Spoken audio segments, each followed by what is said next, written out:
সম্পূৰ্ণৰূপে ফ্লপ হল বাংলাদেশী খেদা অভিযান বিগত কেইটামান দিনত আমি সমগ্ৰ ভাৰততে দেখিছিলো বাংলাদেশী খেদা হ'ব 30 তাৰিখৰ দিনটো ডেডলাইন হিচাপে বান্ধি দিয়া হৈছিল 30 তাৰিখৰ ভিতৰত সমগ্ৰ দেশত থকা বাংলাদেশী খেদি পঠিয়াবলৈ কেন্দ্ৰীয় চৰকাৰে প্ৰত্যেকখন ৰাজ্যক নিৰ্দেশ দিছিল কোৱা হৈছিল দেশত বাংলাদেশীৰ অনুপ্ৰৱেশকাৰী এটা ডাঙৰ সমস্যা হৈছে আৰু এইসকলে দেশৰ আভ্যন্তৰীণ দিশটোৰ ওপৰত এটা ভয়ংকৰ সংকেত অখনি সংকেত এটো এটা কথা কাৰণ দেশৰ ভিতৰত বাংলাদেশী থকাটো আমাৰ দেশৰ কাৰণে এটা ভয়ংকৰ কথা বুলি কেন্দ্ৰীয় চৰকাৰে উদ্বেগজনক প্ৰকাশ কৰিছিল আৰু কোৱা হৈছিল সমগ্ৰ ভাৰতত 2789 জনহে বাংলাদেশী আছে সেইসকলক খেদি দিয়া হ'ব তাৰ পিছৰ পৰিস্থিতি আমি সকলোৱে দেখিলো উত্তৰ ভাৰতত হক অসমৰ কথা নকওঁ কাৰণ অসমখন ইতিমধ্যে বাংলাদেশীৰ চৰণীয়া পথাৰ পৰিণত হৈছে আপুনি মই নকলো সকলোৱে জানে যে অসমত কিমান বাংলাদেশী আছে কিমান বাংলাদেশী সোমাই আছে কোট কোট আছে সকলো চকুৰ সন্মুখতে হৈ আছে কিন্তু অত্যন্ত দুৰ্ভাগ্যজনক কথা যে উত্তৰ ভাৰতত বিশেষকৈ মহাৰাষ্ট্ৰ গুজৰাট এই অঞ্চলসমূহত যেতিয়া বাংলাদেশী ধৰা পৰিল তেতিয়া ওলাই পৰিল যে বাংলাদেশী দেশৰ ভিতৰত কেনেকৈ হিপাইছে প্ৰথমতে সন্দেহ কৰা হৈছিল যিবোৰ বাংলাদেশৰ সীমান্তৰ লগত থকা যিসমূহ ৰাজ্য যেনেকৈ ত্ৰিপুৰা আমাৰ অসম আছে মেঘালয় আছে পশ্চিমবংগ আছে এনেকুৱা অঞ্চলসমূহতে বাংলাদেশীৰ অনুপ্ৰৱেশৰ সমস্যাটো আছে বা অনুপ্ৰৱেশকাৰী আহি ইয়াত গোপনে সোমাই আছে কিন্তু যেতিয়া বাংলাদেশী হটাও অভিযান চলিল তেতিয়া এটা কথা স্পষ্ট হ'ল যে দেশৰ প্ৰান্তে প্ৰান্তে বাংলাদেশী আছে দেশৰ যি মুম্বাইত বাংলাদেশৰ অবৈধ নাগৰিকৰ বিভিন্ন ঘৰ তাত উৎখাত কৰা হৈছিল মহাৰাষ্ট্ৰৰ বিভিন্ন প্ৰান্তত উৎখাত কৰা হ'ল ৰহস্যজনকভাৱে গুজৰাটত উৎখাত কৰা হ'ল 50টাতকৈ অধিক ঘৰ প্ৰায় 1000ৰো অধিক বাংলাদেশী কেৱল গুজৰাটতে ধৰা হ'ল বিভিন্ন ধৰণৰ কাৰখানা বিভিন্ন ধৰণৰ সৰু খুৰাক কামবোৰত তেওঁলোকে কৰি আছিল এটা প্ৰশ্ন হৈছে অসমৰ যিসমূহক ধৰা হৈছিল কাৰণ সকলোৰে চকু আছিল মুখ্যমন্ত্ৰী ডক্টৰ হিমন্ত বিশ্ব শৰ্মাই এটা কথা স্পষ্ট কৰি দিছিল সকলোৰে আগত যে এইবাৰ বাংলাদেশীক চিনাক্তকৰণ কৰা হ'ব আৰু এতিয়া বাংলাদেশৰ যি ৰাজনৈতিক পৰিস্থিতি আছে তেনে পৰিস্থিতিৰ ক্ষেত্ৰত সেই শত্ৰু ৰাষ্ট্ৰৰ লোকসকলক আমাৰ ইয়াত থাকিবলৈ দিব নোৱাৰি তেওঁলোকক চিনাক্ত কৰা হ'ব আৰু আমাৰ বিজেপিৰ একাংশ নেতা কৰ্মী এটো কথাও কৈছিল কেৱল বাংলাদেশীয়ে নহয় কোনো অবৈধ নাগৰিকে অসমত থাকিব নোৱাৰে তেওঁলোকৰ মতে কিন্তু 3টা দিনৰ পিছত মাত্ৰ 3-4 দিন মানৰ ভিতৰত সকলো ফ্লপ হিচাপে পৰিণত হ'ল যিসকলক বিদেশী বুলি বিতৰণ কৰা হৈছিল তেওঁলোকক যেতিয়া সীমান্তলৈ লৈ যোৱা হ'ল তেওঁলোকক সীমান্তত বাংলাদেশৰ বৰ্ডাৰ ওচৰত যেতিয়া সমঝা দিবলৈ যোৱা হ'ল বাংলাদেশ বৰ্ডাৰ গাৰ্ডছৰ ওপৰত তেতিয়া এখন ভয়ংকৰ ৰণ আমি দেখা পাইছিলো মানকাছাৰ সীমান্তত বৰ্ডাৰ গাৰ্ডছৰ লগত বিএছএফৰ মুখামুখি এটা তৰ্কাতৰ্কি হয় হতাহতি হয় তাৰ পিছত বিএছএফে গুলীচালনা কৰিব লগা হ'ল মাত্ৰ 16 জন বাংলাদেশী গটাবলৈ যাওঁতে সেইটো অৱস্থাৰ সৃষ্টি হ'ল তাৰ পৰৱৰ্তী পৰ্যায়ত সেই বাংলাদেশীসকলক তেওঁলোকে বৰ্ডাৰ গাৰ্ডছে বিয়লিৰ ভাগলৈ সমজি লয় আৰু তেওঁলোকক বৰ্ডাৰ গাৰ্ডছে তেওঁলোকৰ সীমান্তৰ কাষতে ৰাখি থৈ দিলে তাৰ বাকিখিনি বাংলাদেশী কলে গ'ল এটা ডাঙৰ প্ৰশ্ন কেৱল নুমলীগড়তে প্ৰায় 60 জনৰো অধিক অবৈধ বাংলাদেশীক আটক কৰা হৈছিল স্পষ্ট হৈছিল যে সেইসকল বাংলাদেশী লোক হয় কেৱল গুৱাহাটীতে 200ৰো অধিক মাত্ৰ 3টা দিনত 200ৰো অধিক অবৈধ বাংলাদেশীক আটক কৰা হৈছিল পিছত মহানগৰ আৰক্ষীৰ ফালৰ পৰা কোৱা হয় যে একাংশৰ নথিপত্ৰ পোৱা গৈছিল তাৰ পিছত একাংশক এৰি দিয়া হ'ল আন একাংশ কলে গ'ল এটা ডাঙৰ প্ৰশ্ন শিৱসাগৰত ধৰা পৰিছিল মৰিগাঁৱত ধৰা পৰিছিল শোণিতপুৰত ধৰা পৰিছিল ৰাজ্যৰ প্ৰান্তে প্ৰান্তে জাকে জাকে বাংলাদেশী ধৰা পৰিছিল তেওঁলোক কলে গ'ল তেওঁলোকক বিতৰণ কৰা হ'ল নে নহল বাংলাদেশ চৰকাৰে তেওঁলোকক সমজি ললে নে নললে নে খায়ৰুল ইছলামৰ নিচিনাকৈ পুনৰ তেখেতক ঘূৰাই পঠিয়ালে এজন শিক্ষক মৰিগাঁৱৰ প্ৰশ্ন উত্থাপন হৈছে মৰিগাঁৱৰ খন্দাপুখুৰীৰ এজন শিক্ষক খায়ৰুল ইছলাম তেখেতক যেতিয়া বাংলাদেশী বুলি বিতৰণ কৰা হৈছিল যিখন চৰকাৰৰ ফালৰ পৰা যিখন নথিপত্ৰ দিয়া হৈছিল য'ত উল্লেখ কৰা হৈছিল যে খায়ৰুল ইছলাম এজন বাংলাদেশী নাগৰিক তেওঁ যেতিয়া বাংলাদেশী বুলি বাংলাদেশৰ সীমান্তলৈ পঠোৱা হ'ল তাৰ পিছৰ পৰা তেওঁ তাত ফেচবুক লাইভ কৰি জনাই দিছিল যে তেওঁ এজন বাংলাদেশী নাগৰিক নহয় তেওঁ ভাৰতীয় নাগৰিক তাৰ পিছত খায়ৰুল সহ একাংশ লোকক কিন্তু পুনৰ উভতাই অনা হ'ল সেইসকল লোক কোন কিজন বাংলাদেশী আছিল কোন সকল বাংলাদেশী নহয় বা কি ভিত্তিত তেওঁলোকক বাংলাদেশী নহয় বুলি পুনৰ ঘূৰাই অনা হ'ল হেতু এটা ডাঙৰ প্ৰশ্ন কেৱল খায়ৰুল ইছলাম বুলি নহয় বিলাখীপাৰাত বহুত ধৰা পৰিছিল ধুবুৰীত ধৰা পৰিছিল বিভিন্ন প্ৰান্তত ধৰা পৰিছিল গুজৰাটত ধৰা পৰিছিল মহাৰাষ্ট্ৰত ধৰা পৰিছিল তেনে সকল বাংলাদেশী নাগৰিক এতিয়া কলে গ'ল কাৰণ সকলোৰে মনত এটা ডাঙৰ প্ৰশ্ন হৈছে ৰাইজে এটা ডাঙৰ চৰকাৰে এখন ডাঙৰ নাটক ৰচনা কৰিছিল এইটো ক্ষেত্ৰত এক প্ৰকাৰ নাটক বুলিয়ে ক'ব লাগিব কাৰণ তেওঁলোকে এটা কথা কৈছিল যে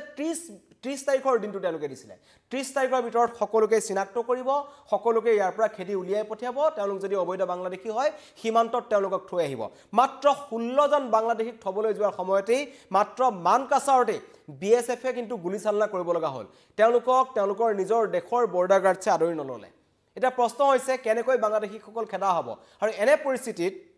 চৰকাৰৰ এনে স্থিতিক লৈ সকলোৱে সমালোচনা কৰিছে এটা কাৰণে যে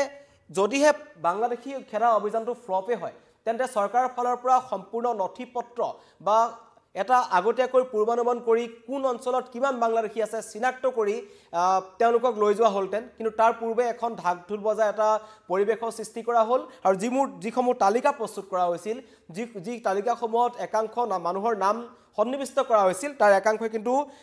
অভিযান চলাৰ পূৰ্বে তেওঁলোকে আত্মগোপন কৰিছিল তাৰ কাৰণে এটা কথা স্পষ্ট যে এতিয়াও আমাৰ ৰাজ্যৰ বিভিন্ন প্ৰান্তত পূৰ্বতকৈ অধিকহে বাংলাদেশী আছে কাৰণ এটা কথা অপ্ৰিয় হলেও সত্য অসমখনৰ কথা কোৱা নুকুৱাই ভাল কাৰণ অসমখন হৈছে এখন বাংলাদেশী চৰণীয়া পথাৰ ইয়াত বজাৰত আপুনি যদি বজাৰটো যায় কোনবা দুই এটা বাংলাদেশী আপোনাৰ মুখামুখি হ'ব তেওঁলোকে হয়তো নিজৰ ভুৱা পৰিচয় দি অসমতে আহি তেওঁলোকে ভুৱা নথিপত্ৰ বনাই তেওঁলোকে ইয়াত জীয়াই আছে তেওঁলোকক যদি আপুনি তদন্তৰ আওতালৈ আনে তেওঁলোকৰ নিজৰ নথিপত্ৰ দেখুৱাই তেওঁলোকে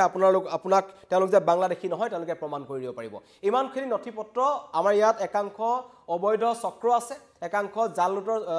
জাল নথিপত্ৰ বনোৱা চক্ৰ আছে তেওঁলোকে এইবোৰ কাম কৰি আছে আৰু তেওঁলোকৰ নিৰ্দেশ মৰ্মে কালিৰ দিনটোতো আগৰতলাত এজন বাংলাদেশী ধৰা পৰিছিল এজন ৰোহিংগা ধৰা পৰিছিল তাতো এটা কথা স্পষ্টভাৱে প্ৰমাণ হৈছে যে এটা বাংলাদেশী নাগৰিকে এটা ভাৰতীয় দালালে একাংশ বাংলাদেশী নাগৰিকক এটা মোটা অংকৰ ধনৰ বিনিময়ত তেওঁলোকে সীমান্ত পাৰ কৰি ইয়ালৈ লৈ আনে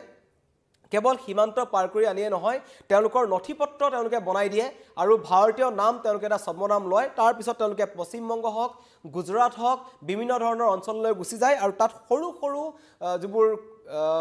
ইন্ডাষ্ট্ৰি আছে যিবোৰ ইটা ভাটা হওক বা এনেকুৱা ধৰণৰ সৰু সৰু কামবোৰ তেওঁলোকে বাছি লয় যাতে জনচক্ষুৰ আওতালৈ তেওঁলোক নাহে তেওঁলোকে নিজৰ কাম সুন্দৰকৈ কৰি যাব পাৰে এয়া হৈছে বাংলাদেশী নাগৰিকৰ চতুৰ মানসিকতা আৰু তাৰ মাজত এতিয়া আমাৰ ইয়াত চৰকাৰে ঢাকঢোল বজাই আছে যে তেওঁলোকে বাংলাদেশী খেদিছে তেওঁলোকে বাংলাদেশী ধৰিব পাৰিব মই বা আপুনি সকলোৱে জানো যে এটা ফ্লপ শ্বট পৰিণত হ'ল বাংলাদেশী খেদা অভিযানটো এতিয়া তাপ মাৰিলে কোনো ধৰণৰ ৰাজ্যৰ বিভিন্ন প্ৰান্তত দুই এজন বাংলাদেশী ধৰিয়ে দায়িত্ব সামৰিছে সেই বাংলাদেশী নাগৰিকসকলক কলৈ পঠাই দিয়া হয় ডিটেনশন কেম্পলৈ পঠাই দিয়া হৈছে ডিটেনশন কেম্পত আগতকৈ কিমানজন বাংলাদেশীৰ সংখ্যা বাঢ়িল তাৰ তথ্য চৰকাৰে এতিয়ালৈকে ৰাজহুৱা কৰা নাই যেতিয়া বাংলাদেশী খেদা অভিযান এতিয়া আৰম্ভ হৈছিল শেহতীয়াকৈ তাৰ আগতে আমাৰ গোৱালপাৰা ডিটেনশন কেম্পে হওক বা ৰাজ্যৰ মাটিয়া ডিটেনশন কেম্পে হওক য'তে ডিটেনশন কেম্পসমূহ আছে তাত পূৰ্বে কিমানজন সন্দেহজনক বাংলাদেশী নাগৰিক আছিল আৰু এতিয়া কিমান লোকক তালৈ নতুনকৈ তাত সংযুক্ত কৰা হৈছে তাৰ তথ্য কিন্তু এতিয়া হয়তো ৰাজ্য চৰকাৰৰ হাতত নাই মাত্ৰ আপোনাৰ মোৰ আগত এখন ভেকুবানা খেল দেখুৱা হ'ল যে বাংলাদেশী খেদা হ'ব বাংলাদেশী ইয়াৰ পৰা পঠাই দিয়া হ'ব বাংলাদেশী মুক্ত কৰা হ'ব অসম কোট বাংলাদেশী মুক্ত হৈছে এতিয়াও দেখি আছো নুমলীগড় ৰিফাইনাৰী নিচিনা এটা এলেকাত 60 জনতকৈও অবৈধ বাংলাদেশী নাগৰিকে বছৰ বছৰ ধৰি কাম কৰি আছিল শিৱসাগৰ জিলাত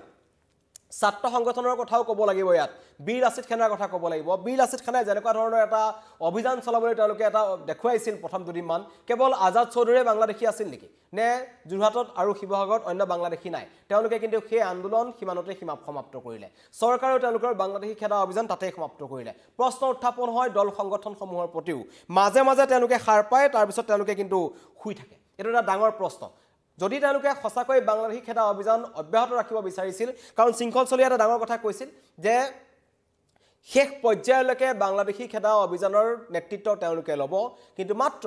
এজন পৌৰসভাৰ মাটি দখল কৰি বহি থকা সন্দেহজনক নাগৰিকৰ ঘৰ ভঙাৰ পিছতেই বীৰ লাচিত খানা কিন্তু এতিয়া শেহতীয়াকৈ আমি ওলাই অহা দেখা নাই ঠিক তেনেদৰে চৰকাৰেও অভিযান চলাবলৈ বাদ দিছে আৰু এই বাংলাদেশী খেদা অভিযানটো কৰবাত নহয় কৰবাত ফ্লপ হৈ পৰিছে লগতে খায়ৰুল ইছলামৰ যি মন্তব্য আমি দেখিবলৈ পালো তাৰ পৰা এটা কথা প্ৰমাণ হ'ল কাৰণ আদালতে ৰায়দান কৰিছে খায়ৰুল ইছলাম বাংলাদেশী নাগৰিক নহয় তেওঁ ভাৰতীয় নাগৰিক তেন্তে একাংশ ভাৰতীয় নাগৰিককো ভুলবশত হয়তো সেই তালিকাত নামভুক্ত কৰা হৈছিল যাৰ কাৰণে চৰকাৰে কোনো ধৰণৰ এটা স্পষ্ট বাৰ্তা তেওঁলোকে দিব নোৱাৰিলে আৰু শেষত তেওঁলোকে এই অভিযানটো হয়তো এতিয়া বন্ধ কৰিছে আৰু নিয়ম মাফিক 2-4 জেগাত তেওঁলোকে অভিযান চলাই বন্ধ কৰিছে হেতু অসমত এতিয়া থকা সৰু সৰু ল'ৰা ছোৱালীও জানে যে অসমত কিমান লাখ লাখ বাংলাদেশী নাগৰিক সোমাই আছে কিমান সন্দেহজনক নাগৰিক ইয়াত সোমাই আছে ইটা ভাটাসমূহত কাম কৰি আছে বিভিন্ন ধৰণৰ সৰু সৰু উদ্যোগসমূহত বাংলাদেশী নাগৰিকে কাম কৰি আছে কালি নে পৰহি আমি মৰিগাঁওতো 2-4টা বাংলাদেশী ধৰিছে তেওঁলোকক যেতিয়া স্থানীয় ৰাইজে মাৰপিট কৰিছে তেওঁলোকে হৈ কাহিছে যে তেওঁলোক বাংলাদেশী নাগৰিক তেনেকুৱা নাগৰিক বাংলাদেশী নাগৰিক ইয়াত সোমাই আছে আৰু একাংশ ভাৰতীয় দালালে তেওঁলোকক অসমত প্ৰৱেশ কৰিবলৈ সহায় কৰি আছে অসমত তেওঁলোকে ইয়াত নিগমে থাকিব পাৰিছে কিন্তু এটা কথা ক'ব লাগিব যে চৰকাৰে যিমান ঢাকঢোল বজাইছিল যেনেকৈ তেওঁলোকে কৈছিল যে এবাৰ বাংলাদেশীৰ নিস্থাৰ নাই এবাৰ বাংলাদেশী খেদা হ'ব কেন্দ্ৰীয় চৰকাৰৰ যি উদ্বেগজনক তথ্য প্ৰকাশ কৰিছিল যে 2768টা বাংলাদেশীয়ে অসমত ভাৰতত সোমাই আছে হেতু অতি হাস্যকৰ এটা তথ্য কিন্তু কেন্দ্ৰীয় চৰকাৰৰ ফালৰ পৰা দিছিল কিন্তু কেন্দ্ৰীয় চৰকাৰে হওক বা ৰাজ্য চৰকাৰে হওক এতিয়া কিন্তু